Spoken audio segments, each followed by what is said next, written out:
네, 여러분 안녕하십니까. 뷰티풀 인터뷰 시간입니다. 오늘은 뷰티풀 역사상 가장 엄청난 분을 모셨습니다. 제가 우리 이분하고 방송을 같이 한 인연으로 막 때를 써가지고 정말 힘들게 모셨는데 아마 우리 모든 국민들이 너무나 좋아하시고 사랑하시는 이금희 아나운서님을 모셨습니다. 아나운서님 반갑습니다. 안녕하세요. 예. 제가 아주 뭐 개인적으로 때를 써가지고 또 이제 책도 여러 권 내셨고 그리고 이제 최근에 이제 중년들 또 노후 준비할 때 재테크적인 것도 중요하지만은 여러 가지 어떻게 보면 그 비재테크적인 부분에서도 되게 중요한 게 많기 때문에 오늘 우리 이금희 아나운서님을 모시고 여러 이야기를 나눠보도록 하겠습니다. 아, 때를 쓰다니요. 무슨 말씀이세요? 네. 제가 영광이죠. 여기 초대해 주셔서. 아닙니다. 제가 사실 진짜 좀 때를 썼거든요.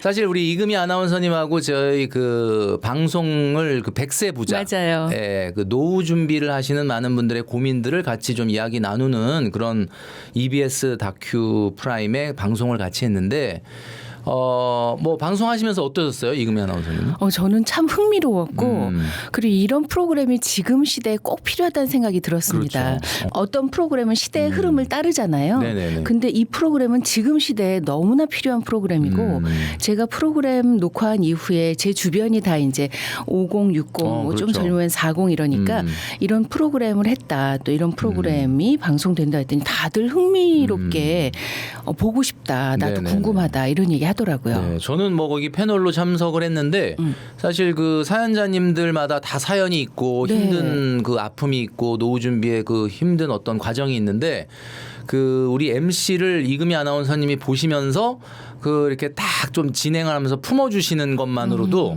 뭔가 이렇게 대단히 힐링을 받는 듯한 느낌 그런 걸 저는 받았거든요. 아마 여러분 프로그램 보시면은 아마 그런 걸 느끼지 않을까라는 생각을 합니다. 우선 그 우리 뷰티풀 채널 구독하시는 분들이 대부분 4050이 좀 많거든요. 그래서 주 시청자분들이 이번에 이제 출간하신 뭐 작년 말 올 초에 이제 출간하신 공감에 관하여라는 책 아마 여러분들이 많이 보셨을 텐데 이 책에 보면은 이런 내용이 나와요. 40살의 선배님과 어떤 점심 식사를 우리 이금희 아나운서님이 하시면서 그때 나왔던 대화를 소개해 주시는 게 있는데 그게 뭔가 노후 생활 내가 인생의 어떤 후반전을 준비하는 데서 정말 귀감이 됐다 이런 이야기를 해주신 부분을 저는 읽었거든요. 우리 아나운서님이 우리 뷰티풀 구독자분들에게 4050 때에 그 이후에 이제 노후 준비를 좀 멋지게 살기 위해서 그 선배님과 나눴던 대화? 그거 좀 소개 좀 해주시죠. 사실 듣고 보면 별 얘기도 아닌데 하실 수도 있는데 그때 저로서는 큰 그렇죠. 도움이 예. 되었어요.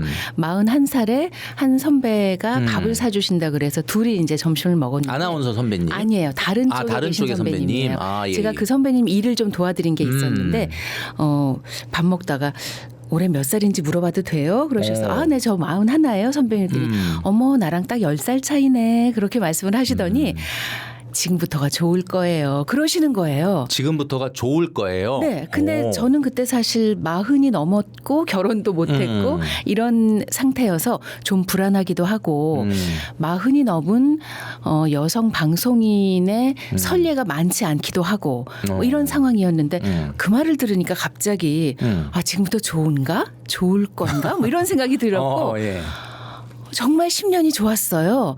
근데 놀랍게 51살이 되던 해 그 선배랑 또 밥을 먹게 되었는데 10년 만에 예. 그 선배가 똑같은 식당에서 똑같이 밥을 사주시면서 아유 근데 올해 몇 살인지 물어봐도 돼요 하셔서 선배님 10년 전에 저 여기서 밥 사주실 때 똑같이 얘기하셔서 제가 41했더니 어머 나랑 10살 차이네 그러셨어요. 저 올해 51하고 선배님 올해 61시실 때 어머 내가 그랬어요 그러더니 근데 어떡하지 의도된 게 아니었군요. 잊어버리신 거예요. 10년 만이니까. 그래서 근데 어떡하지 그러셔서 왜요 했더니 지금부터가 진짠데 그러시는 거예요.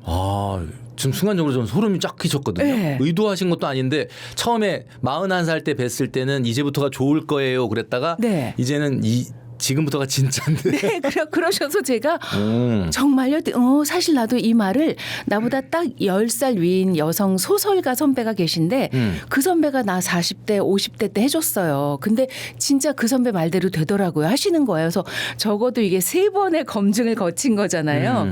그래서 제가 그때부터 후배들에게 특히 이제 여성들의 경우는 40대, 남성들도 그럴까요? 40대, 50대 이렇게 딱 그 앞자리 수가 바뀔 때 약간 정신적 충격이 충격이나 불안 같은 게 있거든요. 네네네. 제가 그런 후배들이 그런 얘기를 토로하면 반드시 이 선배 이 얘기를 해줘요.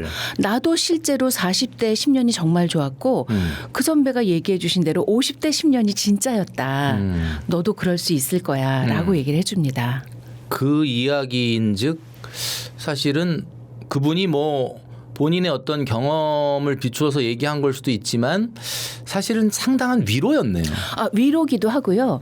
제가 실은 이제 이 얘기를 하면 예를 들어 직업을 갖고 있지 않은 여성들이나 이런 경우는 직업이 있는 사람이나 그렇지 생각하실 수 있잖아요. 그렇죠. 근데 얼마 전에 나온 책 중에 55세 전업주부였다가 55세 남편을 여의고 남편이 이제 심장 쪽 질환으로 갑자기 세상을 떠나고 8년 동안 습작을 하고 소설 창작 공부를 하다가 63세 데뷔한 여성 소설가가 계세요. 예. 그분이 에세이집을 쓰셔서 제가 추천사를 쓰게 되어 예. 읽었는데 그분이 이런 표현을 하시더라고요.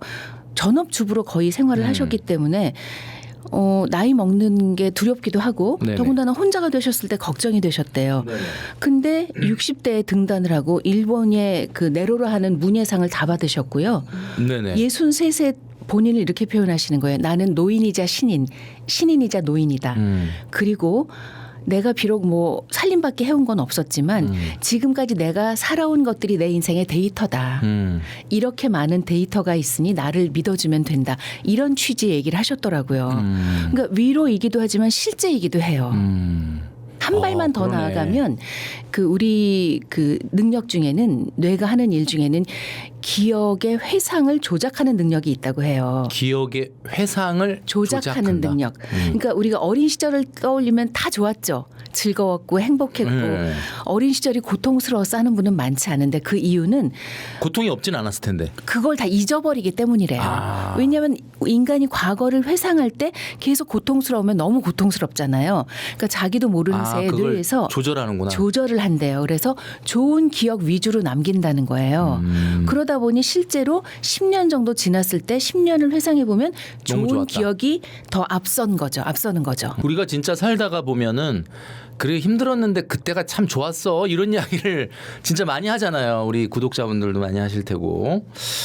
그런 경험이 있으셨구나. 그러니까 사실 우리 이금희 아나운서님의 목소리도 그렇고 전달하는 메시지나 우리가 오랫동안 봐왔던 그 KBS 아침마당이나 이런 그 방송을 보면은 뭔가 듣기만 해도 참 위로의 언어를 많이 전달하시는 분으로 우리는 알려져 있고 또 목소리 자체가 그래서 뭔가 좀 따뜻한 기운이 좀 느껴져서 그 나레이션 하신 거 많잖아요. 그거는 목소리만 들어도 뭔가 그 느낌이 있는데 그런 어떤 이야기가 있었군요. 반대로 또 우리가 4050들이 지금 현대사회에서 안 힘든 세대가 없지만 진짜 뭐 진짜 한 치 앞에 미래를 내다보기 힘든 어려운 세상인데 반대로 또 닮고 싶지 않은 어른의 모습도 좀 약간 있죠. 책에 약간 나오거든요. 이게 좀 저는 이거 우리가 정말 잘 주목을 해야 되는 게 우리가 그런 사람이 되면 안 되잖아요. 그래서 4050 세대가 스스로를 추하게 만드는 그리고 좀 피해야 될 말과 행동이 있다면 어떤 것들이 있을까요?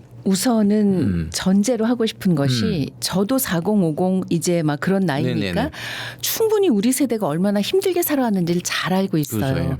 근데 제가 이 책을 기획하고 써내려갈 때 2030 요즘 젊은이들이 어떻게 생각하는지 어떤 일을 겪고 있는지를 알려드리면서 뭐 제 경험도 담고 그래서 4050과 더불어 살아가야 하는 2030 또 2030을 이해하고 싶은 4050, 60 그 이상의 세대를 위해서 쓴 책이에요. 네네네. 그러다 보니 실제 있었던 사례들이 등장하는데 네.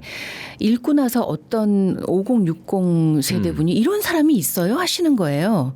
근데 제가 창작해낸 사람은 한 명도 없었거든요. 실제로 있는 이야기인데. 네, 제가 그렇게까지 창작력이 뛰어나지 못해서 그러니까 뭐 예를 들어서 한 그러니까 20대 후반의 여성이 저에게 알려준 자신의 이야기는 초보 운전대 3번이나 접촉사고 아주 사소하게 이렇게 콩 하는 정도 접촉사고를 겪게 되는데 3분 다 운전자가 모두 50대였다는 거예요. 상대방이. 네. 근데 정말 3분 다 나오자마자부터 소리를 지르신 거예요.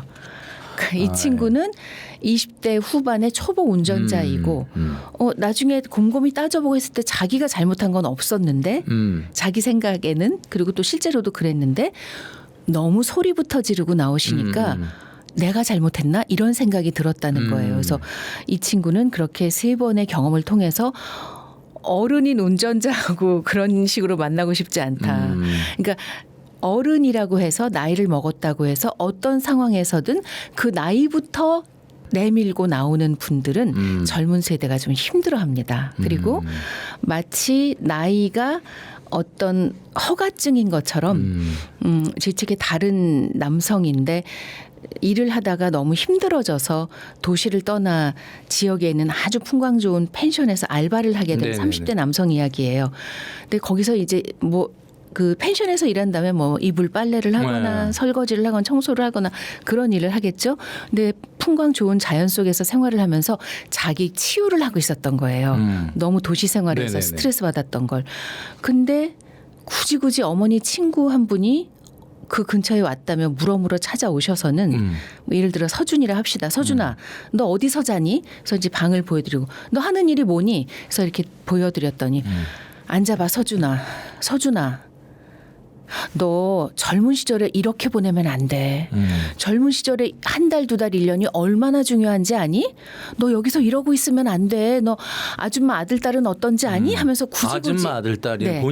본인 아들, 딸 얘기를 굳이 여쭤보지 않았는데 뭐 어느 회사 다니고 연봉은 얼마고 네가 지금 이렇게 살면 안 되고를 장시간 연설을 하시더니 아줌마 간다 그러고 가셨다는 거예요.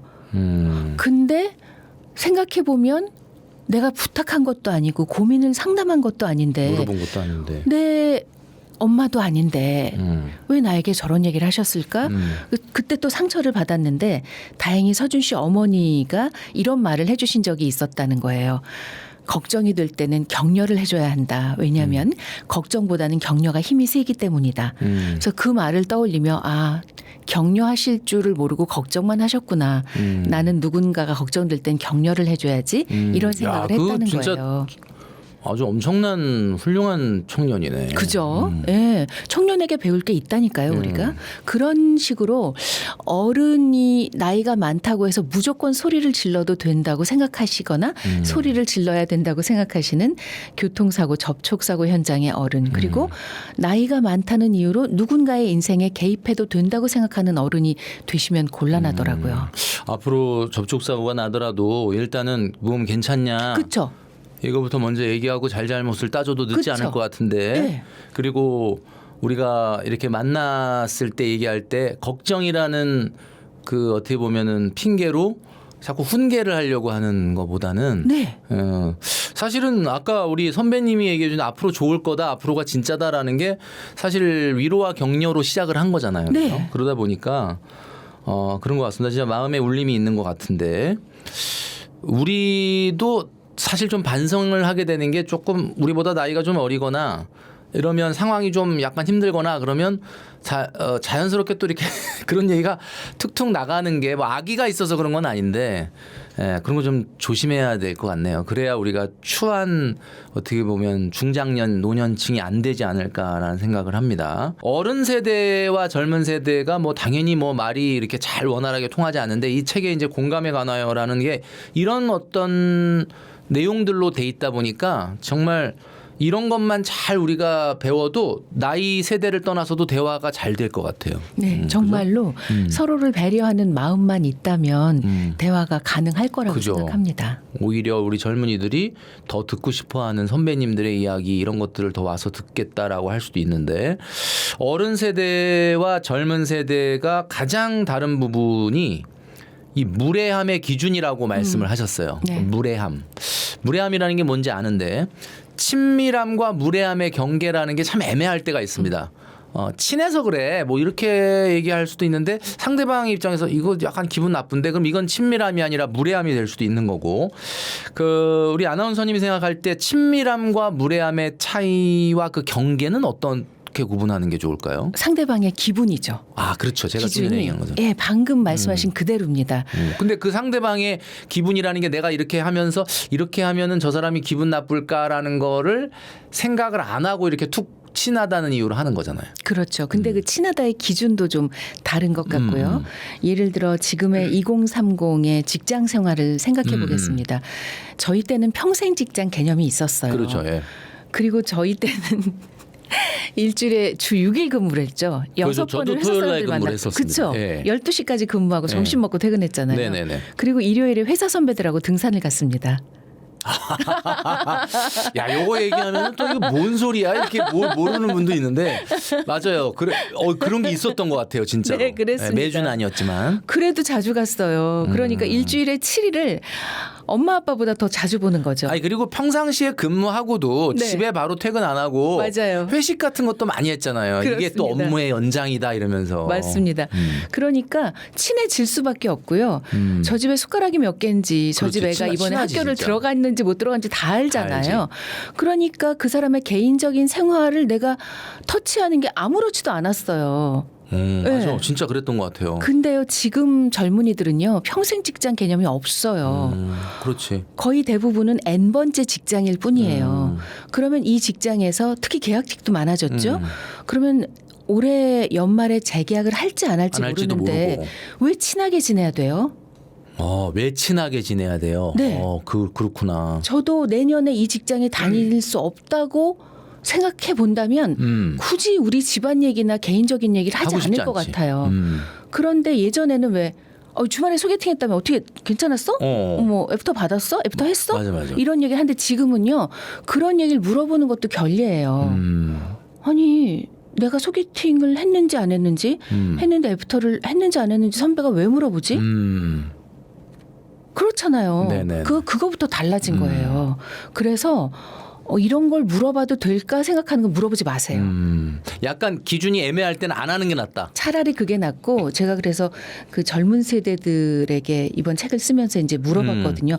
그럼 회사 선배들이 무슨 얘기를 나누면 좋아? 그랬더니 업무에 도움을 주시면 제일 고맙대요.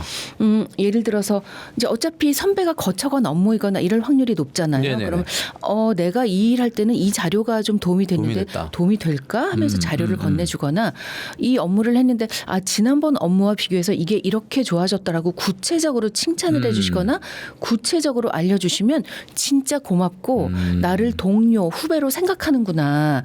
이 선배가 나에게 관심이 있는 어른이구나라고 생각을 하게 되지.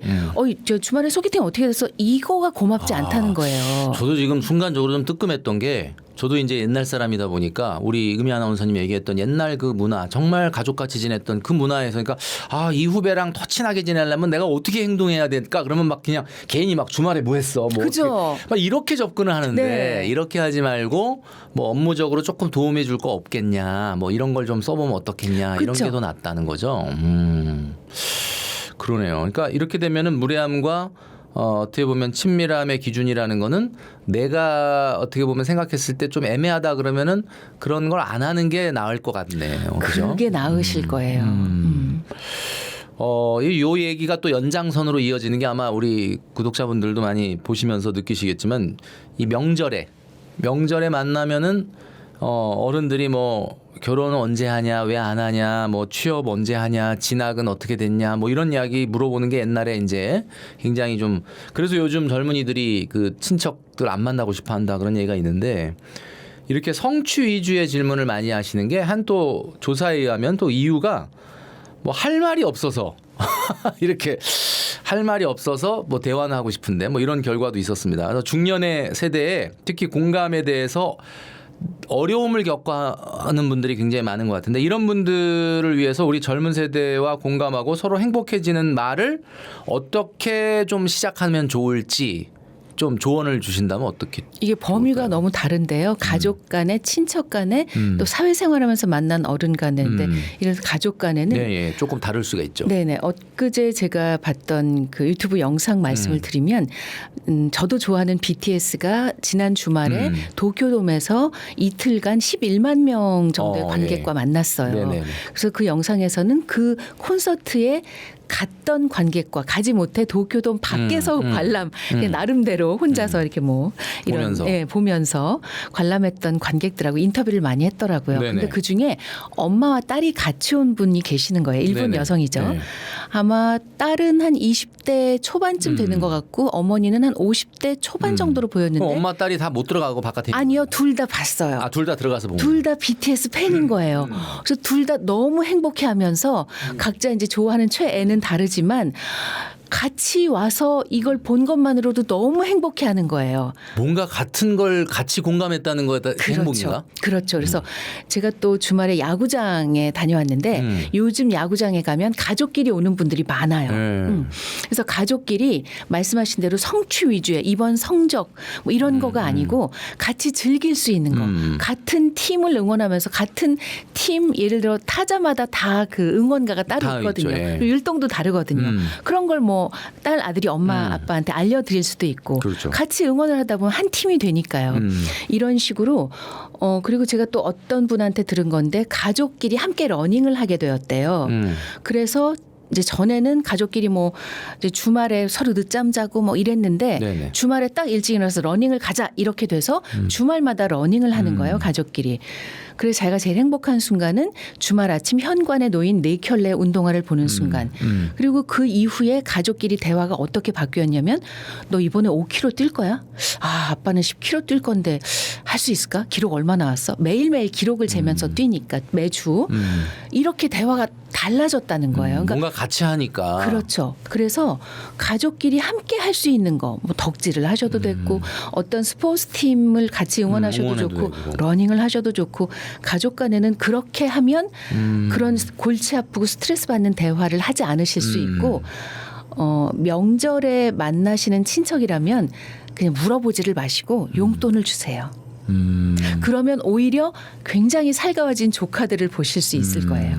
옛말에 참 틀린 말이 없네. 나이를 먹으면 이분 닫고 지갑을 열어라. 네, 별 얘기 안 하고 용돈 건네주시는 그게- 이모, 삼촌, 고모를 더 좋아하지. 용돈도 안 주시고 이런저런 거 물어보시기만 하면 평소 친한 관계가 아니라면 그건 그러니까. 정말 힘들죠. 용돈도 안 줬는데 좀 전에 말씀했던 것처럼 뭐 언제 취업하냐 언제 결혼하냐를 물어보면 진짜 이거는 뭐 그건데 그래도 용돈이라도 주고 이걸 물어보면 조금 낫기는 난데 일단 안 하는 게 좋은데. 안 하시는 게 좋고 오히려 이런 역할을 해주십시오. 할머니 할아버지가 그러실 수 있어요. 결혼 안 하냐? 그럴 때 막아주시면 좋아요. 아, 이모 에이, 고모 삼촌이 예. 엄마 요즘은 그런 거 물어보는 거 가족 간에도 실례예요. 얘가 얼마나 스트레스 받겠어요. 알아서 하겠지. 그치? 우리 그냥 가서 커피 사올래? 네가 커피 좀 사와고 카드를 주세요. 가서 커피 사올 수 있게 할머니 할아버지의 잔소리로부터 벗어날 수 있게. 벗어날 수 있게. 도와주세요. 그리고 또 용돈을 주면은 그거 뭐 훨씬 더 그 위로와 격려가 될 수가 있다. 이런 이야기. 그리고 만약에 이제 경제적으로 조금 내가 불편하시면요. 요즘 젊은이들은 굿즈를 좋아합니다. 조그만 사소한 키링부터 시작해서요. 네네네. 여기 책에도 나오는 것 네네네 같은데. 있습니다. 그래서 어디 가면요 사은품으로 굿즈를 줄 때가 있어요. 그런 걸 좀 평소에 모아두세요. 대단히 비싸거나 구하기 힘든 거 아니라 하더라도. 네. 굿즈 자체를 좋아하거든요. 문화가 그래요. 그래서 요즘 젊은이들이 가차에 빠져 있거든요. 5,000원, 7,000원에 1초 만에 나오는 뽑기. 두구두구두구두 여기서 뭐가 나올까 이걸 정말 좋아하거든요. 그래서 그걸 탕진잼이라고 해요. 그렇게 해서 어느 정도의 용돈을 탕진하는 즐거움. 이제 제 생각에는 선택의 여지가 없는 삶을 살아서 그런 것 같아요. 내가 선택할 수 있는 게 그거밖에 없는 거예요. 아, 뭔가 내가 뭘 선택을 해갖고 어떻게 될까 이거를 해본 게 없고 항상 어려서부터 그냥 부모님이 정해준 길로 가니까. 네, 그래서 그런 뽑기 하면요 정말 요만한 열쇠고리가 나와요 키링이 그런 것도 좋아하거든요. 그러니까 만약에 내가 경제적으로 좀 어려워서 넉넉하게 용돈을 주지 못한다고 하시면 명절이 다가올 걸 앞두고 주변에 그런 어른들은 굿즈를 별로 안 좋아하니까 그렇죠. 그런 걸 모아두세요. 모아두셨다가 가져가서 고르라고 하면 아주 좋아할 겁니다. 그런 거 생겼을 때 아 이런 걸 왜 쓰레기를 줘 이러지 말고 잘 모아놓으셨다가 네네. 우리 젊은이들이나 조카나 누구 이런 경우를 주시면은 좋아한다. 네네.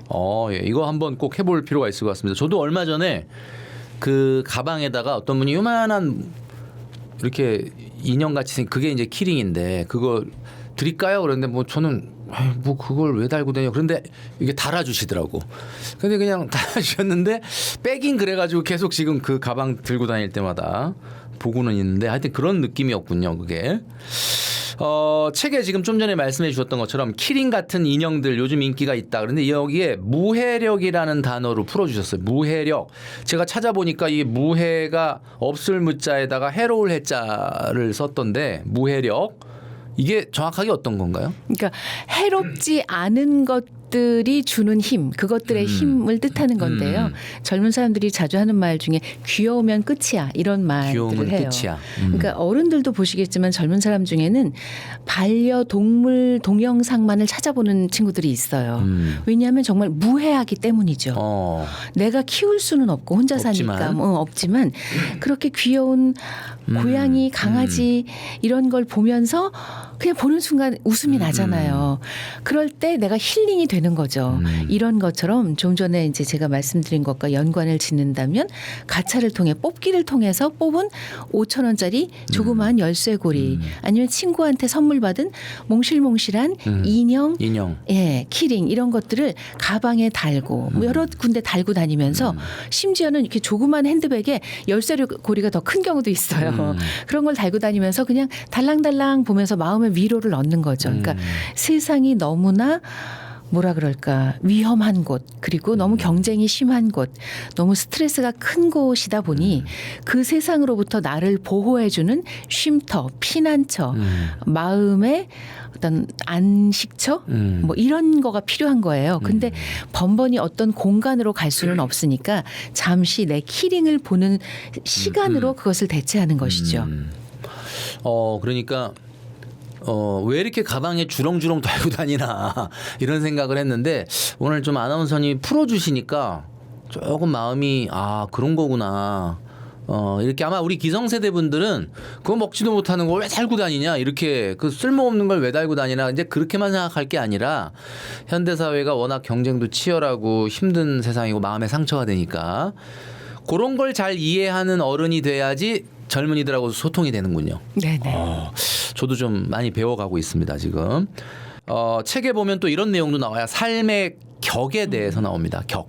이게 참 멋있는 말인 것 같아요. 삶의 격이라는 말. 수천 명의 인생을 우리 그 이금희 아나운서님 같은 경우는 정말 간접 경험도 하고 상담도 하고 또 이렇게 만나서 이렇게 대화를 해보셨는데 아나운서님이 생각하실 때의 격 있는 삶 이거는 어떤 걸까요?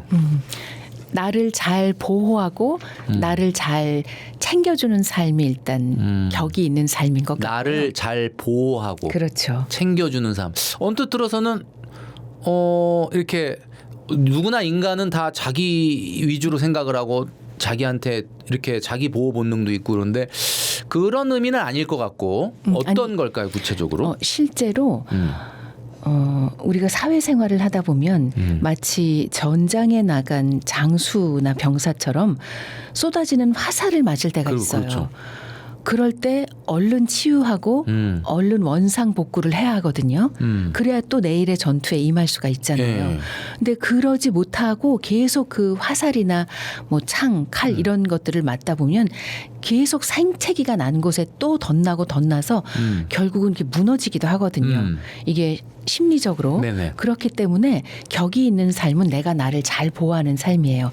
예를 들어서 제가 그 이번 책을 준비하면서 만났던 분 중에 그 콜센터라고 하죠, 소위. 네, 전화로 콜센터. 업무를 보시는 일을 꽤 오랫동안 하고 계시는 분이 있어요. 근데 그분이 우리가 상상할 수 있는 소위 JS라고 하는 진상 고객과 통화를 할 때가 있겠죠. 하루에 뭐 100통화, 1000통화를 하면 그중에 있겠죠. 누군가는 말도 안 되게 소리만 지르거나 말귀를 못 알아들으셔서 계속 같은 말을 반복하거나 이분이 이 일을 오래 하면서 이제 터득한 방법은 그런 소위 JS 고객과 통화를 한 이후에는 반드시 화장실 가서 손을 씻으면서 귀를 씻는다는 거예요. 그런 나름대로의 세레모니를 하네. 그렇죠. 그러니까 귀에 물이 들어가면 안 되니까 이렇게 뭐 귀 뒤쪽이나 이런 거 씻겠죠. 귀를 막 씻어주면서 아 나는 안 들었다. 나는 그 말 안 들었다. 이제 다 씻어냈다.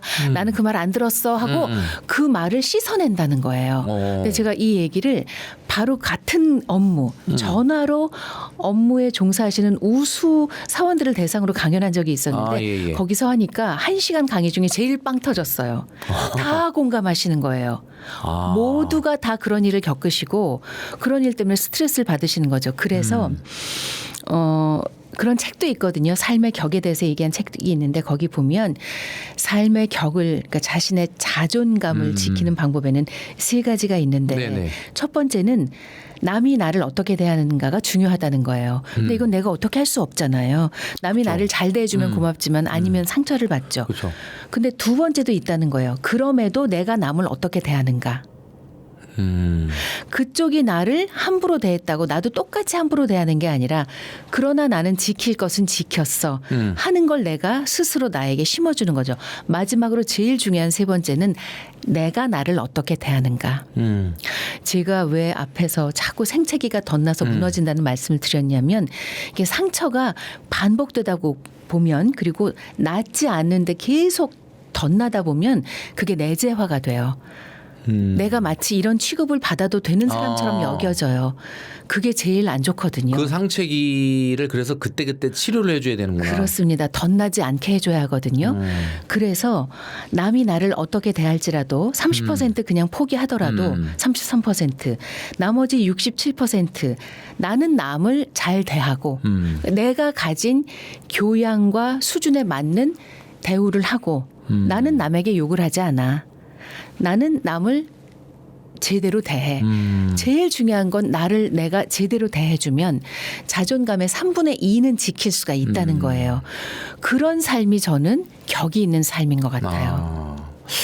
저는 의외 사실 이게 격이 있는 삶을 제가 여쭤봤을 때 저는 조금 다른 쪽 이야기가 나올 줄 알았거든요. 상대방한테 뭘 어떻게 해라 이런 이야기가 나올 줄 알았는데 우리 이금희 아나운서님이 얘기해 주는 거는 뭐 그것도 물론 중요하지만은 나 자신에 대한 거를 잘 이렇게 그러니까 진짜 이 세상에서 나를 잘 보호하고 잘 사랑하는 일이 진짜 중요한 거군요. 그래서 그런 그 명언을 하신 분도 있더라고요. 너는 너 자신에게 아주 잘해줘야 한다. 왜냐하면 세상이 너를 아주 거칠게 대하기 때문이다. 진짜 마음에 진짜 와닿네요. 나한테 진짜 잘해줘야 된다. 세상이 나를 거칠게 대하기 때문이다. 진짜. 그게 바로 우리 말씀하신 책에서 얘기하는 격이 있는 삶이다. 근데 이제 자칫 잘못하면 나한테 잘해준다는 이유로 다른 사람한테 피해를 주면 안 되겠죠, 이게. 다른 채널에 우리 인터뷰하신 내용 중에 제가 살짝 봤는데 젊은 사람에게 밥을 살 때 돈을 냈다는 걸 생색하지 말고 시간을 내준 후배에게 오히려 정말 자기가 혜택을 받았다. 이렇게 생각을 하라라고 하셨는데 사실 저도 이제 밥을 사주면 비싼 거 내가 이게 비싼 거야 이러면서 이제 사주게 되는 마음이 사실 있잖아요, 누구나. 근데 이게 중년 세대에게 참 충격적인 관점인 것 같은데 오히려 시간을 내준 후배한테 고맙다고 해야 된다라고 하는 얘기는 어떻게 그런 생각을 하시게 된 거예요? 외식에 관한 개념 자체가 달라졌죠. 저는 좀 예전 사람이니까 저희가 어렸을 때는 외식 자체가 거의 없었고 그렇죠. 해봐야 뭐 중국집 아니면 불고기 정도였어요. 삼겹살도 80년대 이후부터 유행하기 네네네. 시작했거든요. 그때는 외식이 좋았죠. 1년 가야 몇 번 못 해보니까 너무 좋았죠. 회사 들었는데 회식을 하는 거예요. 너무 좋았죠. 그렇죠. 내가 평소에 잘 못 사 먹는 것도 사 먹을 수가 있잖아요. 내 돈 안 내고 회사 돈으로. 그러니까 은근히 좋았어요. 그리고 선배들이 다 사줬잖아요. 그러니까 가난한 젊은이로서는 좋았죠. 그렇죠. 근데 지금 젊은이들을 생각해 볼까요? 지금은 외식하는 집이 아주 많아요. 그렇지. 그러니까 외식 자체가 일상화가 돼서 그게 특별한 기쁨이 아니에요. 내가 뭐 해주는 게 뭐 그렇게 대단한 게 아닐 수도 있다. 네. 아닐 확률이 매우 높아요. 그리고 어려서부터 부모님과 같이 가서 외식을 많이 해봤을 거예요. 그러니까 그거 자체가 특별하지가 않고요.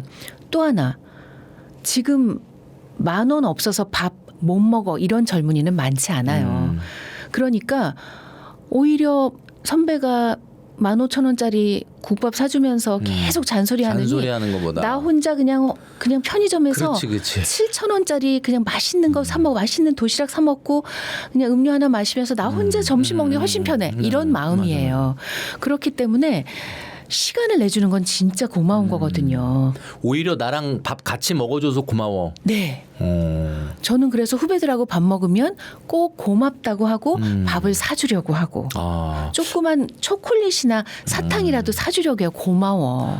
아니 우리 이금희 아나운서님이 제가 뭐 많이 뵙진 못했지만 촬영 때 만나면 항상 뭘 이렇게 먹을 거나 이런 걸 챙겨 오셔가지고 나눠주시는데 오늘도 이렇게 또 오셔가지고 막 뭘 선물을 잔뜩 주시고 먹을 거 주시고 진짜 그래 이게 그러셔서 그러시는구나. 네네. 근데 저는 이 관점을 몰랐어요. 오늘 듣고 나서 그러니까 진짜 듣고 보니까 그러네. 그러니까 오히려 나랑 밥 먹어주고 시간 내줘서 고마워 이렇게 얘기해야 되는 게 맞구나. 진짜 그러네요. 한 걸음만 더 나아가면 메뉴를 후배가 고르게 맞아. 해주세요. 네. 맞아. 그것도 진짜 지금 뜨끔했네. 네. 그래서 이거 괜찮지? 이렇게 얘기하거나 이거 뭐 먹을 나 이거 먹을 건데 그러네요. 아예 식당부터 후배가 정하면 정할 수 좋아요. 있게. 단 좋아하는 나중에 딴소리 안 하기로 약속을 다 하고요. 막내들은요 검색의 귀재거든요. 그러니까 어느 맛집의 평은 어떻고 이거 다 알아요. 그래서 막내한테 부탁을 하면요 좋은 맛집을 찾아내는 거예요. 저도 얼마 전에 50대, 40대, 30대, 네. 20대까지 4명, 5명이었구나. 5명이 한번 밥을 먹었는데 막내가 고른 집에서 막내가 고른 메뉴를 먹었는데 진짜 맛있는 거예요. 저는 여의도에 있었지만 그런 집이 있는지도 몰랐거든요. 요즘은 뭐 정말 빠르니까. 네, 그래서 고맙다고 이런 맛집을 알게 해줘서 그리고 먹었어요. 그래야 되겠습니다. 우리 여러분들도 그러니까 나이를 들수록 좀 멋있는 어른이 되는 것이 사실 뭐 쉽진 않겠지만 지금 이야기 들으면서 많은 분들이 공감을 하신다 그러면 그렇게 되지 않을까라는 생각을 합니다. 그러니까 우리나라 노인들이 세계에서 가장 가난한 이유가 어떻게 보면은 사실 이렇게 후배들한테 밥을 사줄 수 있다는 것도 사실은 좀 행복한 건데 본인의 노후 준비 대신에 자녀한테 재산을 다 써버렸기 때문이다라는 말이 많거든요. 근데 50대가 품격을 유지하기 위해 비단 돈뿐만이 아니라 시간과 건강을 어디에 좀 투자하는 게 좋을까? 어떻게 투자하는 게 좋을까요? 네, 저는 두 가지로 말씀을 드리고 싶은데요. 하나는 반드시 나를 위해서 쓰시고 하나는 좋은 사람들이 있는 곳에 가시는 데 쓰세요. 그러니까 나를 위해서 쓰시라는 말씀은 세계 35개국의 13,500여 명을 대상으로 설문조사한 걸 바탕으로 나온 책이 있는데 네네. 사람들한테 물어봤어요. 세계인들에게 뭘 하고 쉴 때 제일 잘 쉬세요? 좋으세요? 그랬더니 1위부터 10위까지가 나왔더라고요. 네. 한번 찾아보시면 금방 찾으실 수 있거든요. 그러니까 그걸 이제 저에게 소개해 주신 분이 정신과 의사하셨는데 그분이 이제 책에 쓰시고 인터뷰를 하시면서 이런 얘기를 하셨어요. 그 10가지에 보면요. 공통적인 게 뭐냐면 돈 드는 게 없어요. 사람들이 잘 쉬었다 할 만한 데는 돈 드는 게 별로 없고 그리고 혼자 살 수 있는 게 거의 대부분이에요. 네. 그래서 혼자서 매일 조금씩이라도 이렇게 쉬어라라고 말씀을 해주시는데 예를 들면 이런 거예요. 저녁 시간에 운동화를 신고 산책을 가세요. 그 10개 중엔 산책이 있어요. 산책을 갈 땐 주로 집 근처 공원 같은 데 가시죠. 그렇죠. 그 10개 중에는 자연에 가까이 가기가 있어요. 자연으로 가기. 벌써 2개가 충족이 되죠. 가실 때 그냥 가지 마시고 귀에다 이어폰을 끼고 좋아하는 음악을 들으면서 가세요. 10개 중에 음악 감상이 있어요. 뭐 3개가 한꺼번에 되네요. 그렇죠. 음악은요. 사람이 대부분 자신의 청소년기 자신이 뭐 한 15부터 25 사이에 들었던 음악을 제일 좋아한대요. 그러니까 들으실 때 내가 청소년기에 좋았던 음악을 들으면서 가세요. 그러면 훨씬 좋죠. 그렇죠. 3가지가 벌써 됐죠. 그리고 이제 집 근처 공원을 산책하다가 노을이 지면 가만히 멍하게 서서 그냥 노을 지는 걸 보세요. 아무것도 안 하기가 있습니다. 아무것도 안 하기. 예. 그럼 벌써 4개가 된 거잖아요. 우리 흔히 얘기하는 멍 때리기. 그렇죠. 멍하고 노을 지는 걸 보세요. 그리고 노을이 다 지면 다시 왔던 길을 걸어서 집으로 오세요. 그리고 목욕을 하세요. 그 10개 중에 목욕이 있습니다. 이제 한 5개 됐네 벌써. 벌써 10개 중에 5개가 있는 거예요. 그러면 나 혼자 운동화 신고 집 근처 공원으로 산책을 가서 자연을 잠시 멍하니 바라보고 음악을 듣고 목욕을 하는 게 그렇게 시간이 많이 걸리지 않아요. 그러면 그냥 10가지 중에 5가지를 한 번에 그냥 이렇게 하게 되네. 돈도 안 들어요. 무슨 돈이 그렇게 크게 들겠어요. 그 말이 너무 마음에 와닿네. 저는 네. 돈 안 들으면서 들어요. 이렇게 행복해질 수 있다. 네, 그렇게 10개 중에 5개라도 매일매일 꾸준히 하시면 그러면 충분히 쉴 수 있고 충분히 쉬면 회복이 되고 체력이 비축이 되고 그러면 일단 돈을 버시는 거죠. 그렇죠. 그 병원에 시간에 안 가셔도 돈 안 되니까. 쓰고. 그럼요. 그 나머지 5가지도 살짝 좀 궁금하긴 한데. 제가 기억은 다 못하고 있는데요. 재미있는 게 1위가 독서예요. 독서. 네. 책. 의외로. 사실 책을 읽으면서 좀 생각을 하고 혼자 오롯이 시간을 보낼 수 있는 시간이 독서긴 하죠. 네네. 혹시 그 10가지 안에 쇼핑은 없었습니까? 없었습니다. 쇼핑. 그러니까 네네. 쇼핑이 현대인들한테 진짜 즐거움을 준다, 힐링이 된다는 거는 있지만 네. 사실은 나중에 이제 날라오는 영수증 같은 거를 보면서 또 마음이 사실 좀 아플 수도 있는 분도 있으니까. 네네. 진짜 저는 너무 많이 마음에 공감이 되는 게 우리 5060 분들에게 지금 권하는 취미를 보니까 제가 사실 조금 하고 있는 거랑 비슷해요. 네네. 지금 제가 자전거를 타고 도서관을 가서 책을 빌린 다음에 다시 자전거를 타고 집에 온다? 요거거든요. 근데 올 때 노을이 지는 거를 얼마 전에 봤어요. 네, 바로 그거예요. 그럼 약간 그거네. 근데 음악은 안 들었는데 음악도 같이 좀 들으면은 모든 게 다 한 5-6가지가 한꺼번에 되는 거구나. 그렇습니다. 그러니까 뭐 크게 돈 들 일 이런 거 생각하지 마세요. 누가 올려놓으신 게 있네요. 다행히. 그래요? 제 책을 정리해 놓으신 분이 예. 계세요. 10위부터 말씀드리면 10위 명상, 명상. 9위 TV 시청, TV 시청도 다행히 있네. 8위 잡념. 잡념? 네, 잡념. 그냥 딴생 이런저런 생각을 그냥 하는 거죠. 그럴 때 그냥 나는 내 뇌가 쉬고 몸이 쉬는 거죠. 잡념에 빠지는 거. 7위가 목욕, 6위가 산책, 5위 아무것도 안 하기. 아까 말씀드린 아무것도 안 하고 멍 때리기. 4위가 음악 감상, 3위가 혼자 있는 것, 2위가 자연에 가는 것, 1위가 독서였습니다. 야, 그러니까 사실 지금 10가지 다 소개시켜 주셨는데 이 10가지가 기본적인 취미 생활이 되면 난 이렇게 내 취미 이런 걸로 하고 지내서 어떡하지가 아니라 너무 잘하고 계시는 거네 이게. 그리고 반드시 꼭 돈을 써야만 뭔가 난 잘 놀았다 잘 쉬었다라고 생각하실 필요가 없는 거네요. 그럼요. 여기 돈 드는 게 별로 없잖아요. 그러네. 이럴 때 사람들이 잘 쉰다고 느낀다는 거예요. 이렇게 혼자 있는 시간에 혼자 잘 지내는 걸 좀 터득을 하시면 참 좋을 것 같고요. 네네. 두 번째는 좋은 사람들이 오는 곳에 가셔서 좋은 사람들과 어울리세요. 그러니까 어떤 게 좋은 거냐면 예를 들면 사시는 동네에는 분명히 독립서점 같은 게 있을 거예요. 조그만 동네 책방 같은 게 있어요, 요즘에. 네네네. 근데 그 동네 책방에는요, 한 달에 한 번이나 뭐 2주에 한 번씩 하는 책 모임을 해요. 근데 그 책 모임이 뭐 경우마다 다르겠지만 크게 어렵지 않고 그냥 그 서점에서 그 책 한 권을 사시면 돼요. 근데 예를 들어 책이 18,000원이에요. 근데 한 달에 18,000원은 쓰실 수 있잖아요. 그 18,000원을 쓰고 독서 모임을 거기서 하실 거예요. 그럼 거길 가세요. 참가 신청을 하시고. 네네. 그래서 커피 한 잔 마시면서 책 얘기를 나누잖아요. 그럼 진짜 뿌듯합니다. 예를 들어 이 영화에 그런 장면이 있었어? 같은 영화를 보고 나와도 우린 다른 장면을 얘기하죠. 책은 더 심해서 이 책에 그런 말이 있었어? 그런 말이 있었어. 이런 얘기를 실제 독서 모임을 하면 해요. 근데 왜 그렇게 되냐면 책 얘기를 하는 게 아니라 실은 자기 얘기를 하게 돼요. 그 책에서 자기에게 와닿은 구절은 사람마다 다르기 때문에 그렇지. 예를 들어 주인공이 1번, 2번, 3번 주인공이 있으면 누구는 1번에 감정이입을 하고 누구는 2번에 공감을 하고 누구는 3번이 나처럼 느껴집니다. 그럼 각자의 상황과 각자의 성향에 따라서 각기 다른 얘기를 할 수가 있어서요. 책 모임을 저는 이제 여러 개를 하고 있는데 그 중에 하나가 아주 오래됐어요. 한 17년쯤 됐어요.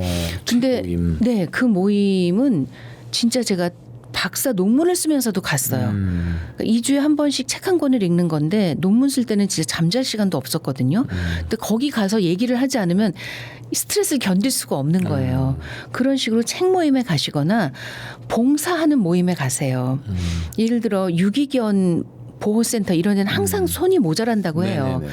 가셔서 뭐 유기견들 목욕을 시켜주셔도 좋고 돌봐주셔도 좋고 청소를 해주셔도 좋고 좋은 일 하러 온 사람이 나쁠 리가 없잖아요. 그렇지. 나쁜 사람이 굳이 시간 내서 거기 가서 봉사를 하겠어요? 봉사를 하는 사람들은 대부분 선한 마음을 가지고 그리고 더불어 잘 살아가려고 하는 사람들이죠. 생명을 소중하게 여기는 사람은 선한 사람일 확률이 높고요. 그래서 첫 번째는 나를 위해서 시간을 잘 쓰시고 그게 돈을 아끼는 방법이고요. 두 번째, 좋은 사람들이 모이는 곳으로 가세요. 그래서 좋은 교류를 하세요. 그게 나를 몹시 뿌듯하게 해줄 겁니다.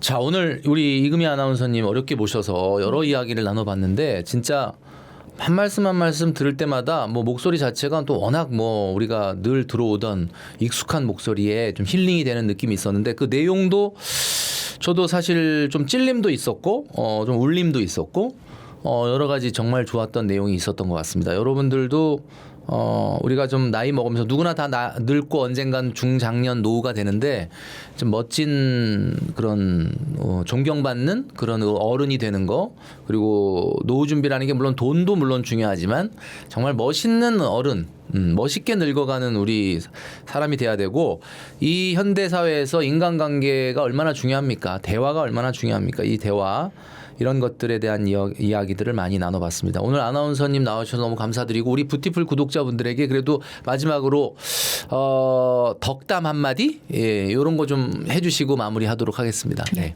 저는 이 구독자 여러분이 진짜 열심히 사시는 분들일 거라고 생각을 그렇죠, 합니다. 예. 지금 하는 일도 열심히 하시고 그러면서 나의 노후 우리 가족의 생활을 항상 신경 쓰시는 현명하고 슬기로운 구독자 분들일 거라고 생각을 네네. 해요. 그러니까 이걸 오셔서 보고 계시겠죠. 아마 그런 분들이 보실 때 제가 한 얘기가 참 쓸데없는 얘기처럼 느껴지실 수도 있을 거예요. 그리고 속으로 결혼도 안 해보고 애도 안 낳아 키워보고 무슨 저런 말을 하실 수도 있지만 저는 이제 여러분이 가정생활 하실 때 관계나 언어에 관해서 궁리를 하고 생각을 하고 경험을 많이 해왔어요.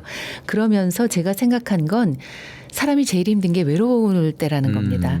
만약 여러분께서 아유 뭐 젊은 사람들한테 그렇게까지 맞춰줘 이렇게 고집하고 기존에 해왔던 방식으로 살아가시면 여러분 연세 더 드셔서 외로우실 수가 있어요. 네, 맞아요. 가정생활로나 사회생활로나 외롭게 돈 많은 어른이 되실 수도 있어요. 저는 그러기보다는 여러분이 마음을 조금 더 열어주시고 조금 더 생각을 해주셔서 덜 외롭게 젊은 사람들과 주변 사람들과 더불어 살아가시는 그런 여러분 그리고 그런 노후를 맞이하시면 참 좋겠습니다.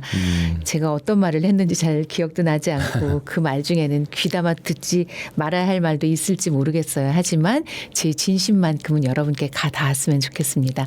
오늘 함께해 주셔서 고맙습니다. 네. 고맙습니다. 네, 감사합니다. 자, 이금희 아나운서님 모시고 여러 이야기 나눠봤는데요. 오늘 나와주셔서 감사합니다. 고맙습니다. 네, 감사합니다.